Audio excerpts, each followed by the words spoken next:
Olá! Sejam muito bem-vindos ao nosso canal N Mulheres. Eu sou a Fernanda Dallagnol, a minha colega é a Lorena Faria. Nós somos um podcast voltado a mostrar a trajetória de mulheres que decidiram se envolver com a política das mais diferentes maneiras. Se inscreva no nosso canal, nos acompanhe por aqui, porque nós temos muito a aprender com essas mulheres inspiradoras que passarão por aqui nos próximos episódios. Existem mulheres que não esperam que o mundo mude para então ocupar espaços. Existem mulheres que acordam todos os dias decididas a ser a mudança. Mulheres que não pedem licença e sim constroem caminho. Quando não esperam o convite e sim criam a oportunidade. Aqui no N Mulheres nós tivemos a sorte de encontrar, conversar e aprender com mulheres assim. E hoje, para encerrar com chave de ouro essa primeira temporada, nós recebemos uma liderança que tem transformado silêncio em voz, dúvida em ação e dispersão em comunidade. Ela tem percorrido o Brasil para conectar, formar e inspirar mulheres a assumirem o lugar que sempre foi delas, o lugar onde se decide, lidera e constrói futuro. Nesse episódio, vamos atravessar suas ideias, bastidores, força e a visão que ela carrega para transformar a presença feminina na política brasileira. Seja muito bem-vinda, Cris Rando! Ai, eu tô muito animada! Bem-vinda, Cris! É um prazer receber você aqui no nosso podcast. Muito obrigada, meninas. Eu tô super feliz de estar aqui com vocês. Tô super feliz de existir esse podcast, de vocês terem criado isso. E fortalecer essa comunidade, né? Com essa ação que vocês tiveram, essa iniciativa, ajuda a fortalecer, né, a comunidade de mulheres do novo na política. Então, estou super feliz de estar aqui. Obrigada pelo convite. Eu amei a introdução. Mas essa é a intenção do nosso podcast, de trazer mulheres que nos inspiram. Então, a gente quer conhecer um pouco mais da tua trajetória, da tua história, da tua atuação no Mulheres pelo Novo, como é que começou tudo isso. Vamos trabalhar aqui a tua vida de cabo a rabo, tá, Cris? Vamos bater esse papo. Vamos começar para quem está tendo contato com você pela primeira vez. Você é a coordenadora nacional do Mulheres pelo Novo. Sim. O que te motivou a dizer sim para um projeto dessa magnitude? Olha, eu tinha acabado... Na verdade, eu estava lá terminando meu mandato como presidente do Novo, lá no Rio de Janeiro. Foram 2 anos de presidência lá. A política é difícil. A política ela demanda, ela é exaustiva, ela é complexa porque você lida com muitas pessoas e cada pessoa tem um interesse diferente. Então, foram 2 anos lá de bastante trabalho, de bastante demanda. E aí, por razões pessoais, eu ia sair do Rio de Janeiro. Então, eu trabalhei com o pessoal local para a gente fazer uma sucessão. E eu, nesses 2 anos, eu tive um primeiro momento em que eu me dediquei muito às mulheres. Todos os partidos recebem 5% do fundo partidário para fazer ações de promoção da participação feminina. E todos os partidos têm muita dificuldade de gastar esse dinheiro, porque as regras... elas impõem tantos São limites. muitas restrições, né? Muitas restrições. Vocês estão aqui agora, Sim. vocês estão enfrentando isso. Sim. Então, o Novo, por mais que ele sempre tenha tentado cumprir a lei, ele sempre esbarrava em obstáculos assim, que dificultavam muito. E também teve momentos de não conseguir gastar o dinheiro todo. Então, uma das missões que eu tinha quando eu entrei na direção no Rio de Janeiro era encontrar formas de usar esse dinheiro da forma correta, né? E que ano que a gente está falando disso? Só para a gente tá situar. falando isso a partir de setembro de 2021. Tá. Tá? Pandemia ainda. A gente ainda estava em pandemia. A gente ainda estava. Mas, posso falar? A pandemia mesmo, de 2020, eu estava fazendo campanha, porque eu fui candidata a vereadora. A gente vai passar por isso ainda, Olha porque só. esse trânsito entre bastidor e palco, né? Como que essa trajetória sua? Bom, então, eu tinha como missão estruturar ações que fizessem com que a gente tivesse uma aplicação eficiente desse recurso, que de fato alcançasse os objetivos. Então, o que eu fiz? Eu comecei a pesquisar quais ações eram possíveis ali. E uma das coisas que eu encontrei foi uma ONG que chama Monitor Social, as meninas eram economistas e tinham tido experiência no IBGE. E aí, o que elas me propuseram? Olha, a gente faz uma pesquisa quantitativa com filiadas no Rio de Janeiro para entender, né, o que elas querem da política. E a gente pode fazer depois uma pesquisa qualitativa, para daí a gente sentar em grupos, discutir, entender quais são os interesses e depois a gente molda um plano de ação. Um plano de ação, né, o que a gente vai fazer. E então, a gente fez esse trabalho. E foi muito bacana. E o que teve de revelador, assim, que vocês falaram, nem imaginava, que era essa expectativa da mulher? Olha, uma coisa que hoje a gente sabe muito. As mulheres tomam menos risco, parece, que os homens. Sim. Né? E a política, ela exige que você se exponha. Se exponha. É um ambiente mais hostil para a mulher do que para o homem, né? Não tem como não ser, como negar isso. É mais difícil mesmo para as mulheres. Tem a questão da reputação. Né? Antes do Novo, eu jamais imaginaria entrar na política por causa da questão da reputação. Mas nunca passou pela minha cabeça. Eu me lembro de estar voltando nos Estados Unidos pensando, tem que ter um jeito de ajudar o Brasil e não a política não passar pela cabeça. Eu me imaginar montando uma empresa que crescesse muito e que eu tivesse dentro daquela empresa uma cultura bacana, que as pessoas fossem, sabe, agindo de uma forma diferente, mudando e com isso mudando. Fornecendo informação, né? A transformação através da educação e da informação. Isso. Mas nunca tinha pensado na empresa, na política. E aí, quando eu cheguei no Rio de Janeiro, alguém falou assim, você já conhece o Novo?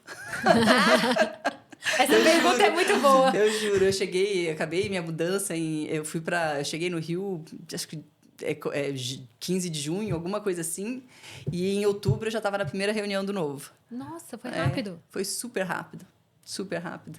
E aí, daí tem toda a trajetória dentro do Novo. Então, isso foi 2013. Foi outubro de 2013. Nossa, ninguém conhecia o Novo, então. Não era só você que não conhecia. Ninguém conhecia. Era muito pouco. Era muito pequeno. E você teve, inclusive, uma participação muito relevante na coleta de assinaturas, na organização. Como foi esse processo no Rio de Janeiro? Porque essa relação sua com o Novo é bem antiga.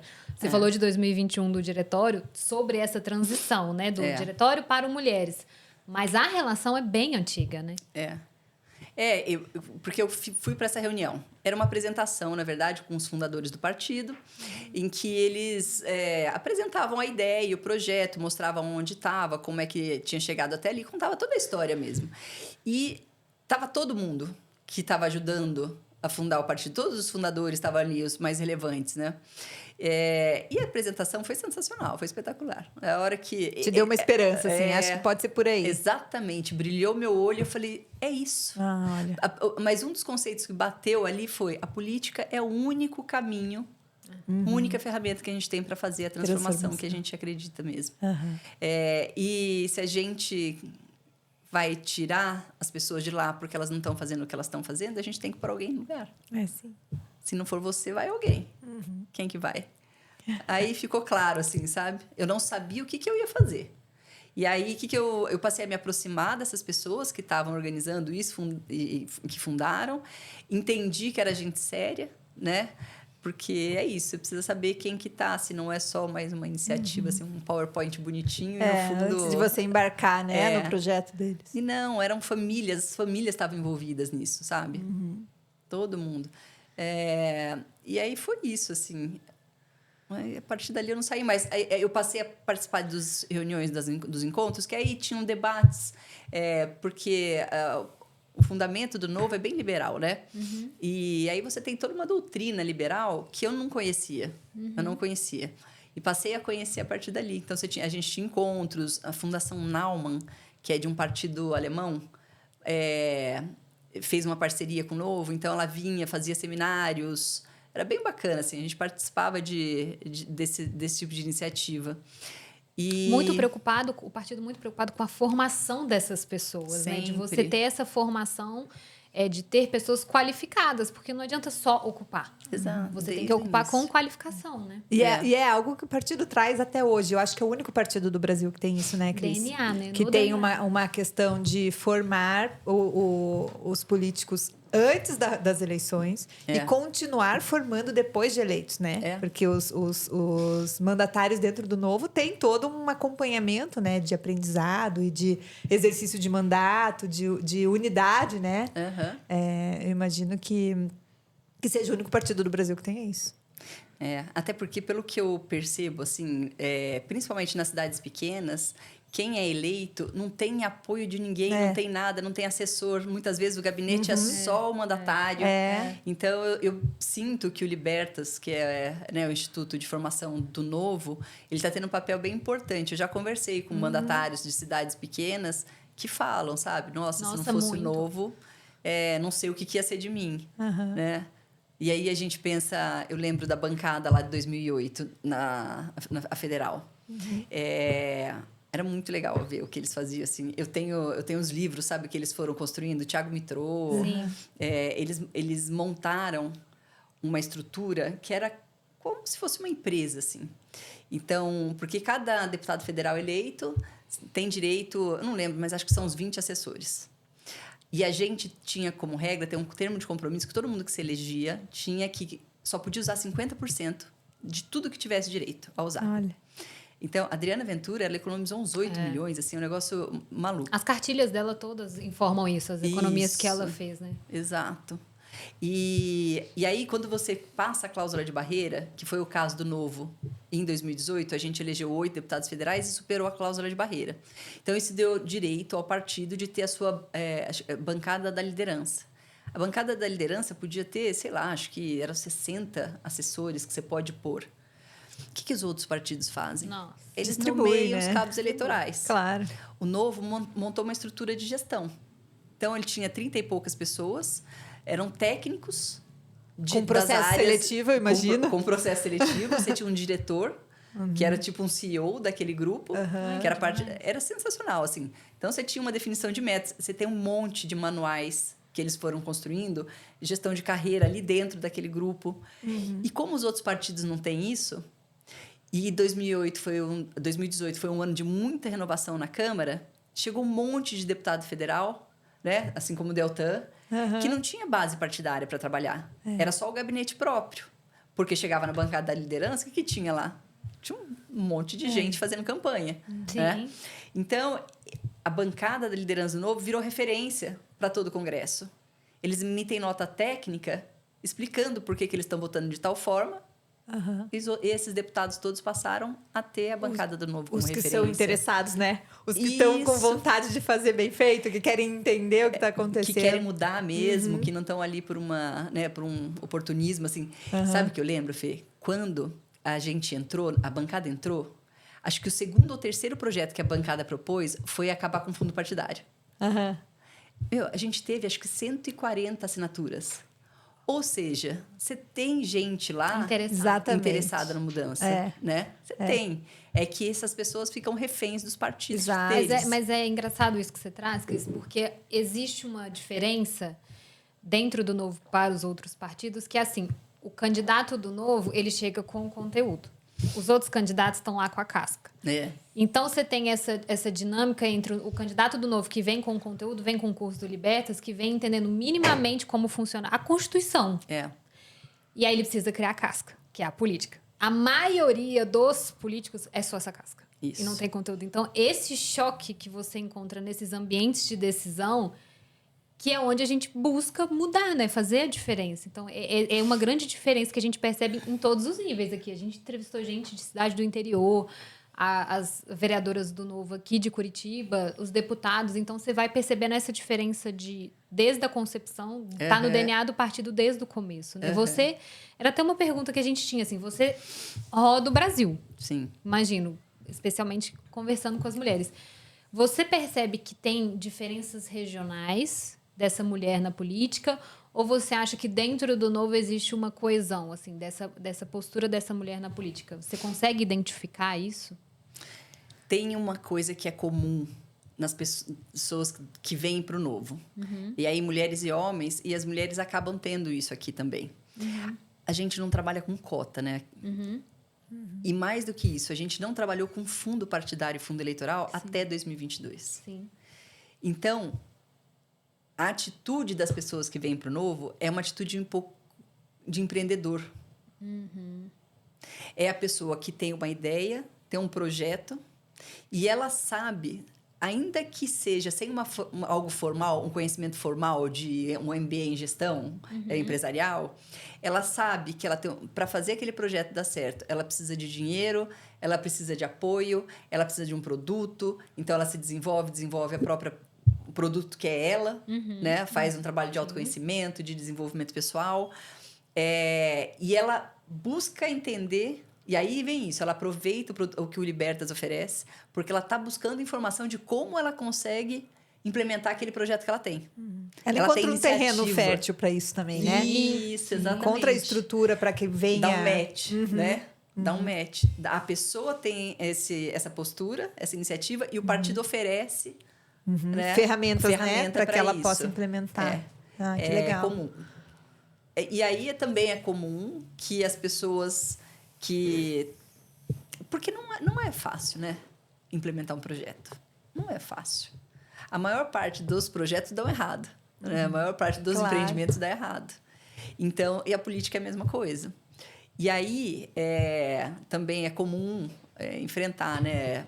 Ter que conseguir conversar com as mulheres. E aí, acho que aí se diferencia dos homens. Quando o projeto dá errado... O homem não se coloca no papel de vítima. A gente tende a se colocar no papel de vítima. Quase como se dissesse, não deu certo porque... O sistema não quer... O sistema é machista. Quando você fala não deu certo, você fala de... Não se elegeu. Não, entendi. Ou não teve muito voto. Não teve uma boa campanha. Então, é mais comum ver... esse tipo de atitude. Você fala que entra num desânimo, assim. Tipo, se não deu certo de primeira... Mais do que isso, reclama. Reclama muito como se tivesse sido vítima mesmo de um boicote, vamos dizer assim. Mas boicote tipo, generalizado, assim? Tipo, não vota em mulher. Não, do partido. Não recebeu verba. Entendi. Ou não recebeu apoio de algumas os dirigentes não ajudaram. E, sabe, é mais fácil ver essa postura das mulheres do que dos homens. Talvez... Mas, ao mesmo tempo, a gente tem um partido que, por conta disso que eu falei antes, né, da gente não ter oferecido isso desde o início, a gente tem as pessoas que construíram o Novo até hoje e as mulheres foram essenciais nessa construção. Se a gente não tivesse essas mulheres, o Novo não seria o que é hoje. E olha por que eu estou dizendo isso. Em 2016, a gente participou da primeira eleição, a gente elegeu uma mulher. Ela teve um papel fundamental para a gente. A gente elegeu 4 pessoas. Você até falou que até na constituição do partido tinha muita mulher envolvida. Quase 40%. É muito alto. Foram 181 pessoas que assinaram, eram 71 mulheres. Olha, bastante. Praticamente 40%. E pessoas de fora da política. A gente não teve programa de incentivo, e não tem programa de incentivo para você fundar um partido, né? Não tem uma exigência do TSE. Olha, você tem que ter 30% de mulher na fundação do partido. Não tem. Isso orgânico, não tem né? cota, não tem dinheiro, Sim. não tem nada. Então, começou lá essa participação da mulher. Por quê? Porque as famílias vieram juntas. Isso faz muita diferença. Sabe? E isso faz mesmo, porque tem afinidade, você está próximo, tem... Então, de fato, assim, tem essa postura das mulheres, mas aí... E quando você olha, né, para as mulheres... Então, teve uma mulher lá em 2016 eleita. A gente elegeu 4. Eu vou falar das municipais primeiro. Em 2020, a gente elegeu 30 pessoas. Então, a gente elegeu 4 no primeiro e 30 aqui. A gente elegeu uma mulher aqui, 11 mulheres aqui. Aqui a gente em Curitiba mesmo, né? Exatamente. As duas eleitas eram mulheres. 2 mulheres aqui, 2 mulheres em Belo Horizonte, né? Cris Monteiro em São Paulo. Se você for pensar, lá em 2020, em 2016, a gente teve 25% de mulher eleita, né? No todo. E a tendência é quando você cresce em termos de gente participar, diminuir a participação. Mas aí em 2020, a gente elegeu 37,5% de mulheres. Foram 30 pessoas, 11 mulheres. Né? Foi muito legal. E se você pegar... Quem foram as mulheres que a gente elegeu? são empreendedoras. São mulheres que vieram com projeto, buscaram dinheiro, buscaram apoio, fizeram o seu plano de negócios. É isso, é um plano. Você tem que fazer um plano de negócio. Claro. Planejamento mesmo. Inclusive considerando falhas nesse plano que você vai descobrir na prática. Porque quando você está na frente do computador e você desenhou o projeto, ele é lindo. Isso. A hora que você abriu a porta de casa e fala, vou colocar na rua, você enfrenta várias barreiras. Então, essa personalidade ou essa característica das mulheres que são candidatas do Novo é muito legal de você trazer, que são mulheres determinadas. E essa cultura, considerando tudo que você trouxe, de colocar o partido como se fosse a obrigação do partido fazer tudo por essa pessoa, dar o dinheiro, dar tudo, a gente sabe que não é a realidade do Novo e isso exige ainda mais comprometimento. Então, assim, se você vem pra política querendo uma boquinha, o Novo não é o lugar. Aqui você vai trabalhar, vai se dedicar. Chegou no lugar errado. Então, assim, essa transformação do Novo que é legal. E você acompanha essa evolução das mulheres de perto, né? Você sente que essas referências, né? Igual a gente falou, a Mali, a Indiara, a Cris, a própria Adriana, isso deixa as mulheres com mais sensação de é possível? Eu espero que mais sim. Inspiradas, rodando pelo Brasil. Sim. Certeza. Elas inspiram muito. E mesmo essa iniciativa de vocês, por exemplo, aqui São Paulo também tá, né? Com o podcast lá com a Paula e com a Nara. Foi por isso que a gente criou Mulheres pelo Novo, assim, sabe? Era isso que eu ia te perguntar. Eu falo assim, eu interrompendo. Por que existe o Mulheres pelo Novo? Por que uma dedicada, parte né? exclusiva para mulheres dentro do partido? Explica pra gente já engatando aí. Eu vou até citar aqui a Débora Pontes. A Débora Pontes hoje é embaixadora do Mulheres pelo Novo no Rio de Janeiro. Em 2023, quando eu já estava certo que eu já ia sair, já tinha organizado a sucessão, eu fiz uma reunião que eu fazia uma vez por mês, chamava Novo de Portas Abertas. Então, eram os filiados novos, pessoas que queriam conhecer o Novo, iam até lá, eu apresentava o Novo, a gente trocava ideia, ficava lá batendo papo e tal. E um desses encontros, a Débora participou, só tinha ela de mulher. Devia ter umas 30 pessoas na sala, só ela de mulher. E tinha homem do estado inteiro, impressionante, como os homens vêm, né? Movimento. E só tinha ela de mulher. Daí a gente foi super gostosa a reunião e tal, aí acabou a reunião, o pessoal gosta de ficar conversando no final, né? E eu vi que ela ficou ali parada e tal. Daí, aí, quando liberou um pouco, eu fui lá, conversei com ela, e ela falou, só tem homem? Cadê as mulheres? Um pouco deslocada eu aqui. acho que eu fico meio desconfortável. Não sei se eu vou ficar vindo aqui sempre, né? Só Olha com homens. E isso me marcou muito, essa conversa me marcou muito. Então, eu, de certa forma, antes de sair do Rio, eu mantive um contato muito próximo com ela, porque eu queria conhecê-la mais, queria que ela conhecesse mais mulheres, que ela conhecesse mais gente, até que ela se enturmasse. E deu certo, porque no fim das contas ela se filiou, ela foi candidata a vereadora em 2024, e hoje ela é a embaixadora do Mulheres pelo Novo lá, e tem uma participação super importante dentro do diretório estadual, né? E, então... Quando o Edu falou para mim, Cris, a gente precisa organizar a iniciativa das mulheres. Porque é isso, né? As mulheres são muito fortes no partido desde o começo.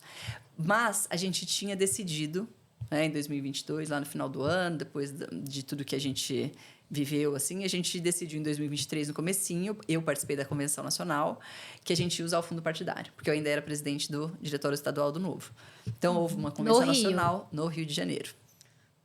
Então, participei da convenção e a maioria decidiu que a gente ia passar a usar o fundo e que a gente ia profissionalizar a gestão. O que isso significa? Significa a gente ter alguém todo dia trabalhando e que vai ajudar quem é voluntário a manter os registros, a dar a rotina para aquela atividade. Porque até então, todo mundo era voluntário. Sim. Então, eu fui voluntária. De 2013 até 2023, eu tive um papel voluntário.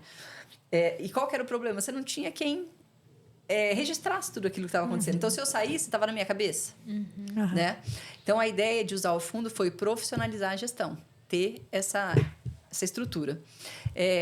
Que gera mais competitividade também. Porque se você está mais estruturado, você vai para essas eleições mais fortes. Então, tem um componente aí de competitividade fundamental, né? Exato. A gente quer fazer a diferença, mas você precisa fazer a diferença lá dentro, né? Foi essa a conclusão que a gente chegou, né? E aí, então, a gente decidiu que ia usar o fundo. E a nossa preocupação era, será que nós vamos será que as mulheres vão conseguir crescer na mesma proporção dos homens? Será que a gente vai conseguir manter essa participação tão relevante das mulheres? A gente precisa manter. E foi aí que a gente decidiu, então, criar essa coordenação. E é uma coordenação por causa disso, porque a gente sempre teve as ações. Tanto que Santa Catarina, acho que Minas Gerais, tinham ações que chamavam Mulheres em Ação. Eram eventos que o partido fazia para apresentar a política para as mulheres. E aí levava lideranças femininas para de forma falar sobre a espontânea? vida. Sim. Ai, que demais. A gente fez isso desde o início. Desde o início teve. E era legal porque os dirigentes chamavam as esposas. Uhum. E as esposas chamavam as amigas. Sim. Então, isso foi um movimento orgânico, assim. Não teve uma campanha... estruturada, né? Pensada. A mulher tem que estar aqui. Não, venha, né? E aí, então, a gente... E foi muito importante a gente fazer. Porque, eu não sei, vocês hoje aqui, talvez seja o primeiro momento que vocês não se sintam sozinhas nessa iniciativa, né? Não, eu acho que é uma premissa nossa que, ao trazer as mulheres do interior, a gente diminuiu as distâncias. Isso. Porque não, parece, muito bom. parece que tá cada uma num canto fazendo algo. E aí, quando você reúne essas mulheres, a gente entrevistou mulheres incríveis aqui, com competência, falando, olha, eu fiz esse projeto, eu aprovei, eu tive essa iniciativa, eu fui lá, fiz, recebi não me deixaram falar, mas eu fui atrás. Que Então, atuam de vários jeitos diferentes. várias formas, não só como mandatária. Não só mandatárias, Isso exato. trouxe... São lideranças municipais. Exato. Nos E locais. aí, essa sensação de eu não tô lá a 600 quilômetros de Curitiba sozinha, eu tô com o pessoal de Curitiba e o pessoal de Curitiba sabe... Essa convergência, diminuir as distâncias dos estados, fez toda a diferença. Muito legal. De não sentir E, sozinha. também se sentem vistas, né? Assim, olha, eles me conhecem, eles fazem questão de entender mais o que eu faço, de estar junto comigo, de acompanhar. Eu não estou fazendo isso tudo à toa. Exato. Isso, né? Essa foi a sensação que a gente ficou quando a gente conversou. Eu até sugiro, assim, se vocês quiserem uma sugestão de pergunta para fazer, se elas se sentem solitárias, assim. Porque é essa impressão... Mas você se sentiu em 2018, quando você foi candidata? Eu me senti. Muita gente que tinha falado que ia apoiar, some. Claro. E aí você... Acho que você tem dois tipos de surpresa, né, Cris? Os que você achava que estavam com você e, na verdade, não estavam. Isso. E outras pessoas que, do nada, te apoiam tanto que você nunca imaginava, Exato. não é?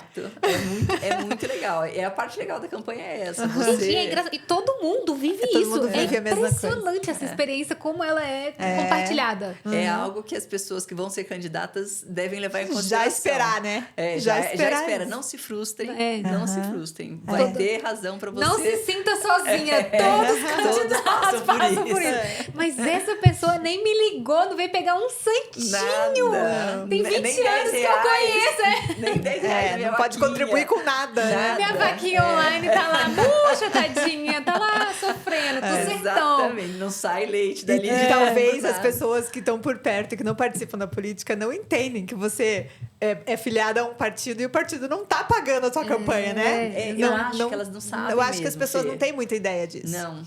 Porque a gente, quem tá fora da...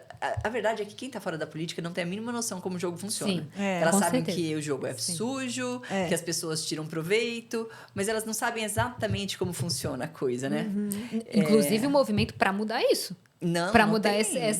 essa crença que é meio verdadeira. Então talvez elas nem achem que a gente precisa, né? Talvez nem ache que tá faltando tanto. Cris, explica um pouco pra gente como é que funciona a atuação do Mulheres pelo Novo.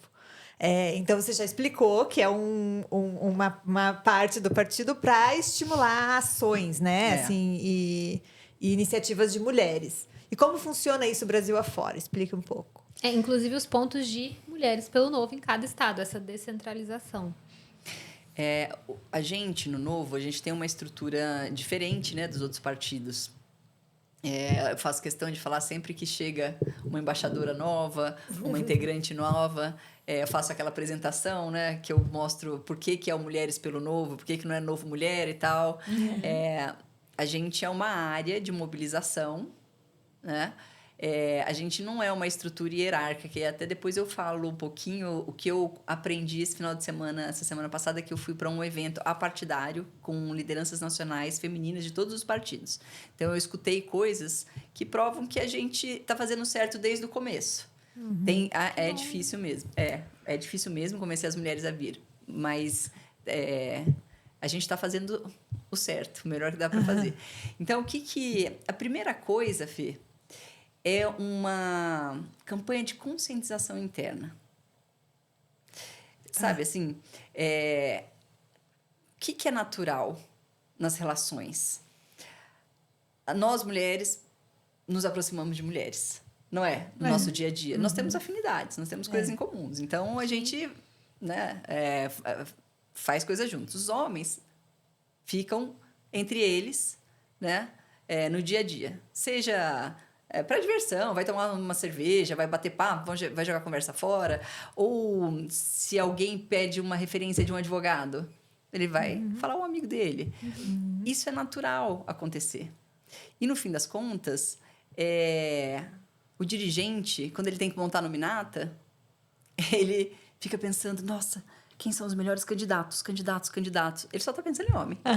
Só está pensando em homem. Não é machismo isso. Sim. É uma coisa natural do ser humano. O clipe do bolinho da Luluzinha, isso, né, é algo que a gente usa desde sempre. Hoje dizem que é machismo, mas é afinidade, uma questão de afinidade. Então, o ano, em 2023, quando eu comecei, a primeira coisa que eu fiz foi uma campanha de conscientização. Eu falei para o Edu, falei para o pessoal lá, eu quero falar com os dirigentes. Eu quero uma reunião geral primeiro e quero poder mandar mensagem no grupo de dirigentes e ficar lembrando. E aí, os dirigentes, eles têm uma preocupação, que é voto. É voto. E aí, o que eu falava para eles? Mas eu ficava o tempo inteiro.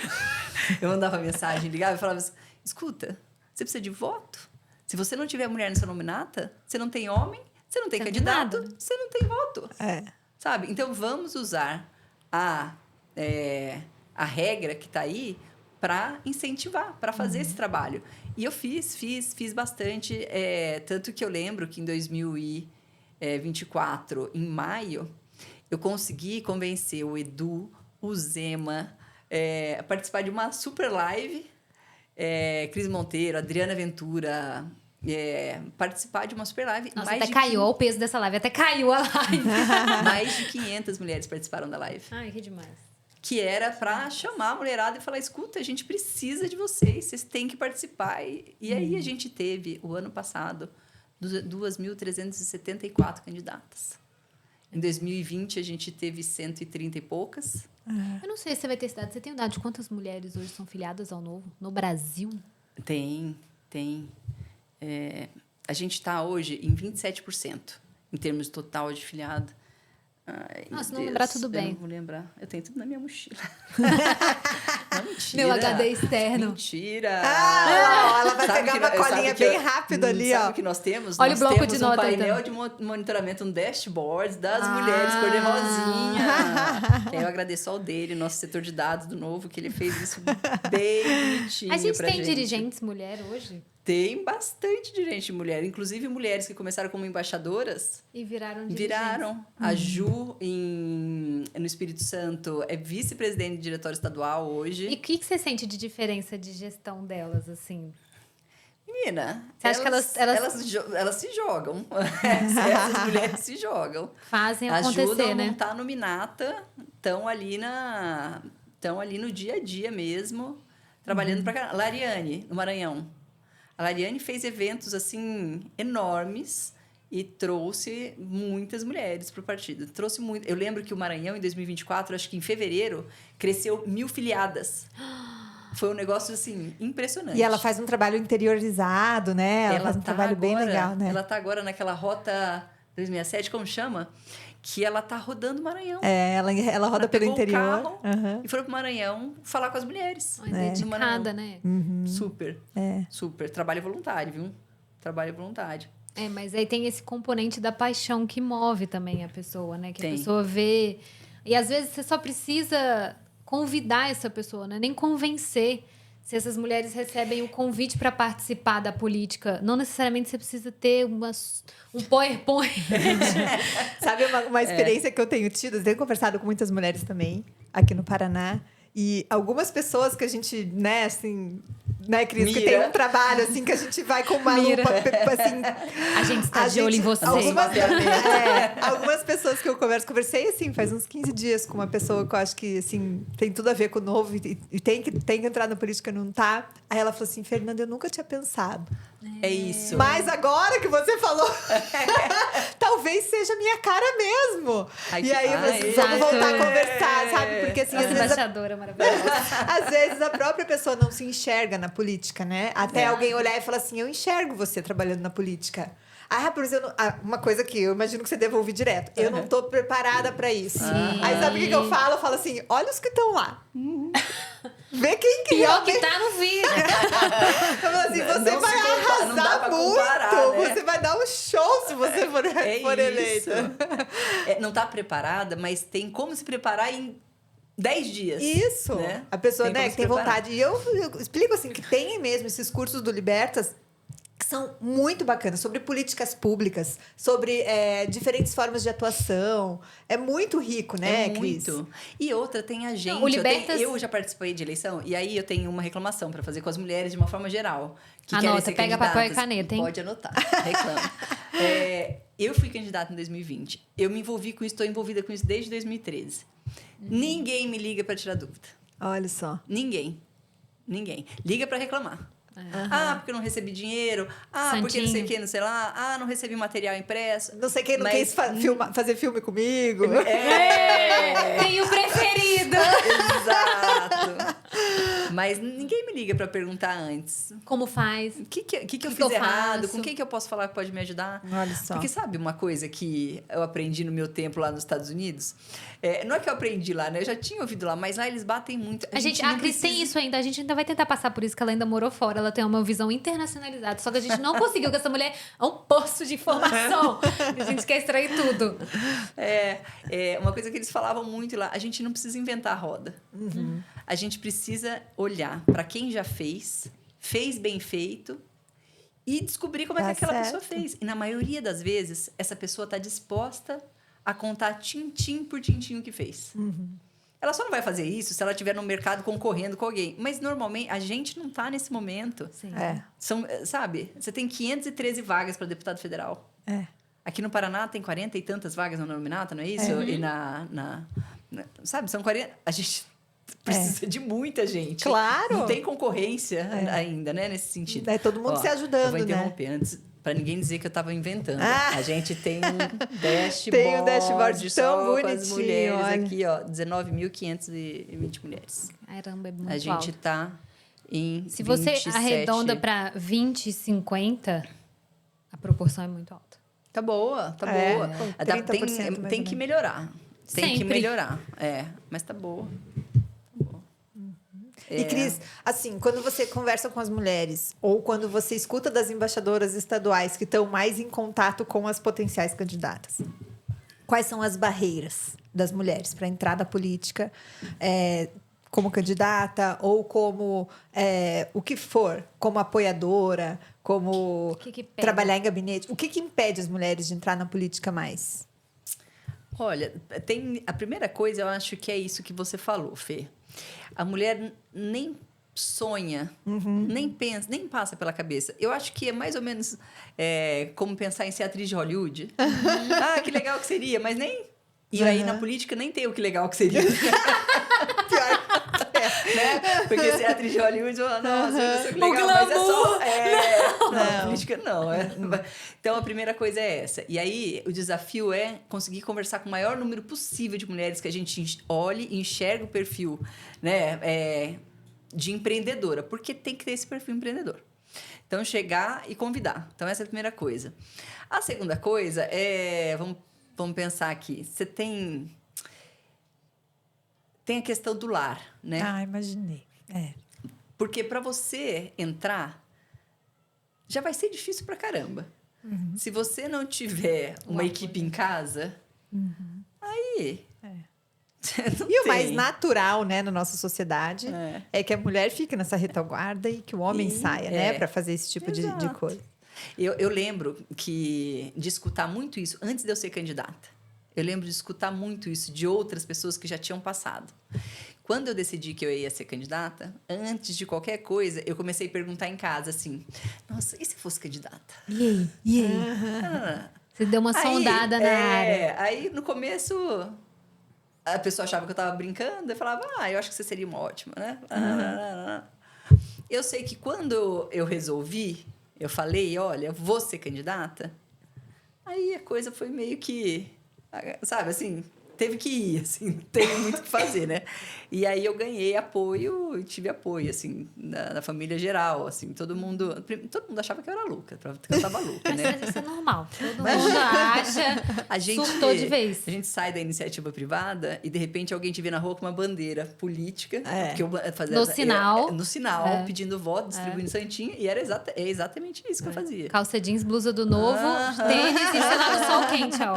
E aí tem o que falar, deixa eu ver, e tem que falar, você só sai da toca agora, né? Só sai da toca, eu nunca vejo vocês. Agora você sai da toca, você é amigo, é a primeira vez.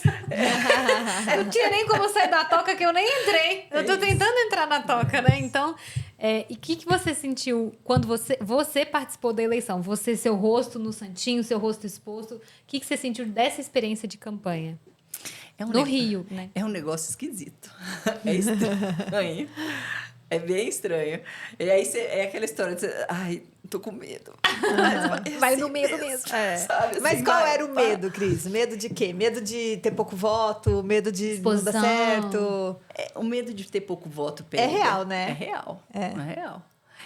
Hoje eu falo, eu tive 2.187 votos, parece legal, né? Porque esse medo, a gente ouviu isso muito aqui. Das mulheres falando, tipo assim, ai meu Deus, por favor, só não deixa eu passar vergonha e ter 20 votos. E minha família tem 30 pessoas, eu tive 20 votos, essa conta não tá fechando. É um medo real. Eu acho que isso pega mesmo. É real.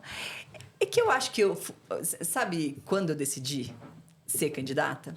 Quando o Fred Luiz decidiu ser candidato a prefeito pelo Novo no Rio. E eu já falei, ele sabe disso. Ele virou sua chave. Porque você imagina você ser candidato a prefeito do Rio de Janeiro. É um cara sério, que, sabe, um empresário respeitado, que teve sucesso em diversas iniciativas, era um cara conhecido. E aí, quando eu fui no lançamento da pré-campanha dele, que ele subiu lá e fez isso, eu falei, não é possível, eu tenho que conseguir pelo menos fazer campanha para ele. A minha ideia era, a princípio, sabe, fazer campanha para ele. E aí, óbvio que vem a história, não, e é voto para nominata do Novo. Tem que ter voto para nominata do Novo. É engraçado que uma coisa que não veio na cabeça é a história dos 30%. Porque a gente tinha um senso de time assim tão forte, sabe? Muito forte. De fazer aquele negócio dar certo ali. Era quase como... Não tem importância quem seja eleito. Mas... Vamos somar, né? Isso aqui é o certo, a gente tem que fazer isso aqui. É o certo a fazer. Né? E foi, então... que mais, assim, que... É o desconhecido. É o desconhecido que você olha de fora e você vê que é ruim. Então, o que as pessoas vão pensar? E o seu entorno, muitas vezes, também te desencoraja, né? Tipo assim, você vai se queimar, você tem uma trajetória como empresário, você trabalhou fora, trabalhou nos Estados Unidos, você vai colocar seu nome nisso, ninguém nunca mais vai te contratar se der errado. Parece que a sua vida, assim, né? Acabou. É o fim da linha. Exato. Onde deveria ser o começo. Porque, igual a gente tá falando, não tem o glamour de Hollywood... Mas a gente tem que trazer também que tem um lado bom. Quando você faz essas conquistas, a gente vê nossas vereadoras aqui em Curitiba, o que elas conquistaram, ela tá eternizado nas pessoas, né? Assim, a gente vê a Amália, por exemplo, o teste do pezinho. 2 crianças que tocaram ela e que ela conseguiu fazer um projeto de lei que mudou a vida de várias pessoas ali. A Indiara, sendo a mulher mais votada, ela entrou para a história do Paraná. Então, tem um lado de você deixar a sua marca... onde pelo menos você deixa para as pessoas que estão vindo, as novas gerações, olha, é possível, você vai ter trabalho, mas você também tem entregas, né? É o mais certo a fazer, tem que ser feito, entendeu? E, Cris, você não acha também que tem uma questão cultural brasileira? de que a gente tem políticos de carreira, pessoas que só são políticas. Então a gente pensa assim, se eu sou advogada, ou se eu sou dentista, ou se eu não sou política, eu sou outra coisa. Mas acho que isso é uma coisa muito brasileira, né? É verdade. De ter carreira de político. Não, sem Sua dúvida. profissão, né? Sem dúvida. Sabe o que eu tô lembrando agora? Outra coisa lá dos Estados Unidos. As pessoas não eram uma coisa só. Pois é. As pessoas não eram uma coisa só. Então, você tinha, por exemplo, médicos que estavam no mercado financeiro. Porque eles iam analisar empresas Médicas. de medicina, sabe, de produção de medicamentos e tal. E tinha que ter, porque a pessoa que entende finança não tem como saber se aquele pesquisador que está falando aquilo faz sentido, né? Ou então eram músicos nas horas vagas, ou então ninguém é uma coisa só. Isso foi uma coisa que voltou comigo, assim, porque aqui a pessoa nasce advogado e vai morrer advogado. E não acha que pessoas de todas as profissões devem atuar na política. Isso. Porque cada um vai ter uma contribuição completamente diferente. Então, a gente, né, acho que tem que um pouco educacionalmente, né, assim, mostrar para as pessoas que... E também não precisa entrar para a política, ser eleito e ficar a vida inteira na mesma posição. Você pode fazer um mandato, você pode contribuir, você pode voltar a fazer o que você fazia. Né? Não é uma opção de vida que você não aquele volta político mais. Acompanhado pelo avô, filho, neto. Faz carreira ali, né? Eu vejo isso como uma questão também um pouco, né? Das pessoas nunca me vi porque nunca se viu mesmo. Porque achou que ia ser jornalista, então só é jornalista, né? Por exemplo. De uma forma geral, essas transições profissionais, elas são difíceis para as pessoas. São dramáticas, né? Tipo, parece que você está abandonando tudo que você fez. E só que aquilo é exatamente o seu diferencial. Porque você trabalhou nos Estados Unidos, você vem com uma visão de gestão, você, inclusive formações técnicas nessa área, você vai contribuir de um jeito que uma pessoa que é advogada vai contribuir de outro no partido. Então, são várias habilidades que você precisa para fazer funcionar a política. Inclusive, visões diferentes. Se você tiver só político, você tem só aquela visão de quem está vivendo aquilo 24 horas. Né? Então, essa cultura também é muito importante de mudar. Você tem um especialista em política. Só que o político ele precisa de especialistas nas mais diversas áreas para assessorá-lo. Né? Ele vai tratar de várias áreas. Em várias comissões. Ele vai estar em várias comissões. Se ele não tiver um background técnico ali, né? Não vai conseguir. Cris, você falou pra gente que aumentou muito o número de candidatas mulheres, né? Nas últimas eleições. Sim. Claro que o partido também cresceu muito, aumentou muito o número de filiados e tudo. Como é que a gente está olhando para as eleições de 2026? Essa tendência vai continuar? Como é que está assim, a preparação do partido para as eleições de 2026? O que vai acontecer? Primeiro, como partido, assim, e especialmente para as mulheres. Olha, gente... Respirada profunda. Vamos lá. Acho que uma das coisas que a gente tem feito, que a gente começou a fazer, não sei se você lembra das reuniões que a gente fez no Mulheres pelo Novo, depois das eleições de 2022, porque a gente teve reunião de Atibaia, e os dirigentes foram se encontrando e tomando decisões, assim, né? E uma coisa que ficou clara pra gente, que na verdade é um passo adiante depois daquele que a gente deu em 2023, de usar o fundo partidário, profissionalizar, aquilo deu certo. O que a gente pretendia aconteceu.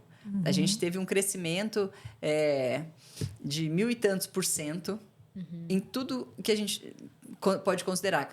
Quantidade de cidades, onde a gente lançou candidatura, quantidade de candidatos, quantidade de eleitos. Né? Exato. Então, número de filiados, né? Esse foi o resultado do investimento que a gente fez. E uma das razões que nos levou a tomar essa decisão atrás foi o que você falou aqui agora. Para a gente transformar, para a gente mudar, a gente precisa estar lá. Se a gente não fizesse isso, a gente ia se manter um partido pequeno, sem alcance, relevante do ponto de vista do conceito, né, da importância do conceito que a gente traz das ideias, mas a gente não ia alcançar as pessoas. E aí, esse ano, a gente chega no desafio seguinte: a gente construiu uma base. Né? Se você pensar, o que a gente fez? A gente chegou nas pessoas lá em 2024. E agora a gente precisa que essas pessoas nos ajudem a passar a cláusula de barreira. Explica um pouquinho rapidamente qual que é essa cláusula de barreira, que a gente não tratou disso aqui ainda no podcast. Uma hora é pouco, hein? Acho que uma hora é pouco, hein? O que Chama é a Cris isso, aí, Cris? vamos bater papo, que a Cris também tem Duas tanta Cris. coisa, meu Opa, essa vai pegar fogo, né? Essa vai. A cláusula de barreira é o seguinte: nós temos um problema no Brasil que tem muito partido, nenhum representa, né, pouquíssimos têm uma representação verdadeira de ideológica, parte da né? população, né, com ideias e tal. E aí, num determinado ponto, o Congresso votou, né, uma reforma política partidária lá, que impôs a cláusula de barreira, cuja ideia era deixar no jogo político só aqueles partidos que de fato tenham um conteúdo que represente a sociedade. E qual que era essa cláusula, essa barreira? Ela é escalonada, ela começou lá em 2018. São duas possibilidades. Olhando para os candidatos a deputado federal do partido no país todo, em 2018, eu acho que era 1% dos votos válidos. A soma dos votos de todos os candidatos a deputado federal do partido no país todo tinha que corresponder a pelo menos 1% dos votos válidos do país. Ou você tinha que eleger 9 deputados federais em pelo menos 9 estados. Eu não lembro se era 9 ou 11. Em 9 estados, você tinha que eleger pelo menos 9 deputados federais. Mais ou menos isso. Era a opção. A gente elegeu 8 deputados federais. E a gente conseguiu passar a cláusula de barreira porque a gente fez, acho, 1% dos votos válidos. Tá? Aí, chegou em 2022, esse 1% virava 1,5% dos votos válidos e você tinha que eleger 12 deputados federais. É esse número que eu não estou lembrando exato qual é, de quantos deputados federais, mas 9 estados. Não adianta você ter 10 deputados federais em São Paulo, por exemplo. Né? E aí, esse ano, passou para 2,5% dos votos válidos ou 13 deputados federais em 9 estados. Acho que é isso. E isso daí dá mais ou menos 3 milhões de votos. Se você não passa a cláusula de barreira, você tem algumas restrições de atuação parlamentar, além da restrição de acesso ao fundo partidário. Então, é dinheiro e atuação no Congresso. Você não pode usar, você não recebe fundo partidário. O fundo eleitoral, todo partido recebe pelo menos um mínimo. Tem um mínimo lá. Né? Tanto que a gente recebeu, acho que 30 milhões. O mínimo era 30 milhões. E o fundo partidário, você não recebe, mas tem outras coisas. Por exemplo, a bancada da liderança, a gente perdeu. A gente não tinha mais o direito de ter a bancada da liderança, que era importantíssimo. Né? Outra coisa, você fica muito enfraquecido lá. Aí não é nem uma questão de ter ou não a cláusula de barreira. Eu vejo a Adriana, né, o Gilson, eles estão ali batalhando, mas como a própria Adriana disse ontem para mim, como foi? Eu tô o quê? Ela usou um termo, daqui a pouco eu lembro, engraçadíssimo, assim. E aí você perde também lugar nas comissões. Então, você perde voz. Você deixa de ter espaço. Nossa, você é asfixiado Exato. lá dentro. Exato. E aí, o que acontece? Os partidos, em geral, que sempre viveram do fundo partidário, o que é viver do fundo partidário? Eu era dirigente do Rio de Janeiro, voluntário, não recebia dinheiro nenhum. Então, eu tinha meu trabalho, minha remuneração, e meu trabalho voluntário ali tinha que ir encaixando. Essas pessoas, elas são profissionais, né? Como a gente tem hoje no Novo. E aí, se tirar o dinheiro, ela vai ter que procurar um emprego para sobreviver. Sim. Né? Aí vai desprofissionalizando o partido. Exato. Né? E aí chega uma hora que o partido acaba. Então, isso já aconteceu. Teve uma redução no número de partidos. Eu não lembro exatamente quanto a gente está. Foi pouco, não foi tanto, não. Mas teve uma redução. Então, é essa a cláusula de barreira. É isso que acontece. Então, o grande desafio. O desafio, né? do Novo, em 2026... Tem que fazer muito voto. É fazer pelo menos 3 milhões de votos e eleger aí muitos deputados federais. Lembrando que é para deputado federal, né? Essa Isso. conta, não é? Porque a gente vai ter 3, né? A gente vai ter deputado federal e estadual, mas essa conta é para o federal, né? Essa cláusula, essa regra. E a gente tem um desafio grande que, assim, a gente como partido, nós conseguimos mobilizar muita gente em 2024. Foram mais de 7 mil candidatos no país inteiro. Né? 2.700 e tantas mulheres, mas no total foram mais de 7.200 candidatos. Esse ano, não tem espaço para todo mundo. E tem muita gente que quer ir que não vai ter vaga. A gente precisa conversar com essas pessoas, aí mulheres e homens, para que eles entendam que o projeto está de pé e que eles são tão importantes agora quanto eles foram ano passado. Em outros papéis, né? Em outros papéis. Com certeza. Voto é a palavra, né, que a gente tem que buscar. Tá. Cris, agora uma pergunta bem para você. Falando em voto. Falando em voto. Você vai sair candidata em 2026? Você é pré-candidata? Quais são os teus planos para isso? Eu não sou pré-candidata. Não estou planejando isso. E tem uma coisa no Novo que é diferente, gente. Que vocês sabem, né? Mas para quem está nos assistindo. O Novo é o único partido que tem no estatuto uma cláusula que proíbe você ser dirigente e político ao mesmo tempo. Você tem que ser ou uma coisa ou outra. Hoje eu estou dentro da Executiva Nacional. Eu sou uma gestora partidária. Se eu falar, eu quero me candidatar, tudo bem, você até pode. Mas você tem um prazo que você tem que sair. Desincompatibilizar, né? Desincompatibilizar. Mesma coisa que tem no setor público. E não, a ideia não é essa. Vou tocar esse trabalho aqui. Essa separação é super importante. Ela é super importante. Porque o que a gente tem nos partidos, assim, de uma forma geral, é que... É quase um mini usar a máquina a seu favor, né? É isso. Você reproduzir esse comportamento. Cris, para a gente encerrar, se você pudesse deixar uma mensagem para essas mulheres que estão assistindo, que estão aí na dúvida se participa ou não, como participe, que, como você mesmo falou, né? Cada papel é importante, tem o mesmo valor. Qual recado você daria para elas? Ai, olha... Esses olhos azuis que te olham no fundo da Atenção, alma. hein, mulheres? Lá vem o recado da Cris. Sai desse sofá, sai dessa cadeira, sai dessa rotina, vem participar com a gente. A gente precisa muito, muito, muito, muito. E a gente, como país, está todo mundo muito descontente, muito descontente. Não tem mudança sem sacrifício. E sem ação, né? A gente tem que abrir... para a gente mudar qualquer coisinha na nossa vida, a gente tem que abrir mão de alguma coisa, né? Para incluir alguma coisa nova. A gente tem que fazer uma transformação dentro mesmo da gente. E eu sinto falta disso em nós, brasileiros, de uma forma geral, assim, sabe? A gente está aqui com a Fernanda Dallagnol, a gente sabe que eles, né? A Fernanda, o Deltan, representam esse sacrifício que... todos nós precisamos fazer um pouquinho, sabe? Pelo menos um pouquinho. Porque não tem mudança sem muito trabalho, muito suor, muito sacrifício. E a gente precisa fazer. Não precisa ser só para cuidar dos filhos. É isso mesmo. Né? Então, mulheres, venham. Tem muita coisa a ser feita. Tem muitos papéis diferentes que podem ser feitos, né? Para ajudar a você fazer parte da mudança que você quer ver.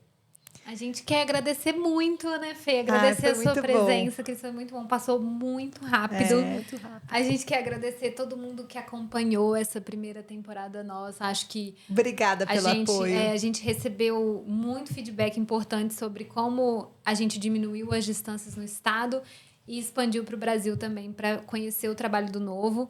Então, a gente quer agradecer todo mundo e... ano que vem, deixem aí se vocês querem a segunda temporada. E se você quer vir aqui contar a sua história, contar a sua participação na política, manda uma mensagem pra gente que a gente vai entrar em contato com você pra você participar talvez da próxima temporada. Quem Fica sabe? com a gente. Cris, muito obrigada, viu, por ter vindo. Você é sempre bem-vinda, essa casa é sua. Obrigada, meninas. E continuem sim, eu quero ouvir mais podcast, eu tô adorando. Obrigada, gente. Tchau, tchau. Tchau.